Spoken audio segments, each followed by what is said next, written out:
Well, for more on what's next for the startup world, we head to Silicon Valley. I'm joined by Rob Enderle, Principal Analyst at the Enderle Group. Thank you for joining us. My pleasure. Now, studies suggest around 5 billion people will be part of the on-demand market in the next 5 years. That's helped by the melding of mobile, social networks, the cloud, and big data. So how is this changing the startup landscape? Well, it's pushing money into those very specific areas. In fact, not just those areas. Artificial intelligence, robotics, they're all picking up revenue right now, funding from the VCs and often from some of the larger companies. Google, of course, has their hands in much of this, Microsoft as well. And, of course, one of the largest artificial intelligence investments going on right now is out of good old IBM. So the major players are in this as well as the VCs. Now, we're also seeing innovations in health and fitness tracking. They seem to be all the rage for companies like Apple and Nike. But what about the non-tech sectors? We're seeing a little bit of action when it comes to things like food as well. What sort of startups are getting investors excited? I think anything that's really coming across as new and innovative and potentially exciting is pulling money right now. You mentioned foods. This idea of a superfood, a food that you could eat, you could enjoy, and that would have all your nutritional elements without any of the downside of excess calories or weight loss. So we are a world increasingly focused on foods that are more efficient for emerging areas and more healthy in those developed economies. So it's an interesting time right now. We've got a lot of money focused on medical right now as well. Google's got a ton of money focused on cancer and cancer research.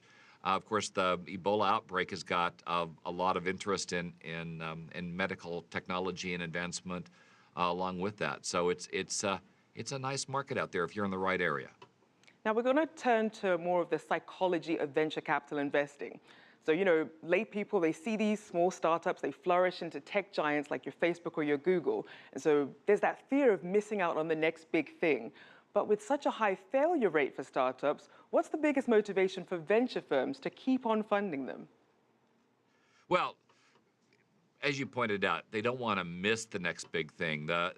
Here in the Valley, the stories told of large VC firms that missed out on Facebook or specifically Google, which was an embarrassment to an impressive number of firms when they went as big as they did, keeps everybody motivated to try to find that next big thing. One of the big problems, of course, is the VCs aren't well staffed with subject matter experts in all these areas, and often they get burned because they invest in something that looks good to them, but they don't know what looks good in that area. They don't have the expertise, and as a result, they spend a lot of money for something that isn't worth much. I mean, even firms can make that mistake. You saw Facebook invest effectively $20 billion in WhatsApp, and WhatsApp's primary utility, which was low-cost texting across borders in Europe, went away when Europe decided to eliminate the high costs and tariffs of cross-country texting. So you can make big mistakes if you're a VC. You can make some pretty big mistakes if you're a company as well.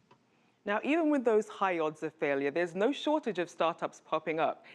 Are there specific steps that firms can take to avoid taking these big losses on some of these startups? Well, first, you really have to employ subject matter experts, employ them, hire them, rent them as advisors, and make sure they really are subject matter experts. One of the big issues that certainly I've seen a lot here with VCs is hiring somebody that represents themselves as a subject matter expert who is not. And because you don't know anything about the area, you're not really aware of the fact that they don't know that much more than you do. So that can be a real problem. You want experts that have bona fide credentials, that actually know the area, and they'll help you navigate through the quagmire that is the technology mess we have in the market today. Now, Rob, just to wrap up, we have these companies that started as startups, they've become big tech giants, and now they're making these big acquisitions. So who's in a better position to innovate? Is it the startups, or is it these big companies who've taken that journey as a startup? Well, let's take a company like Google.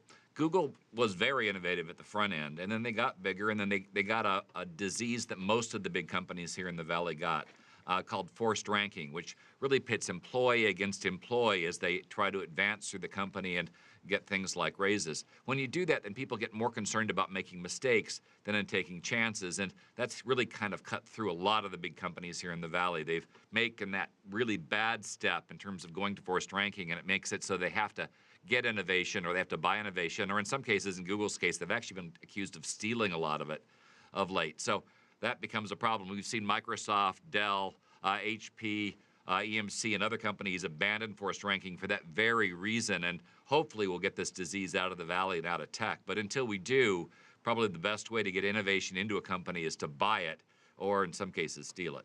Well, thank you very much for joining us. Rob Enderle of the Enderle Group.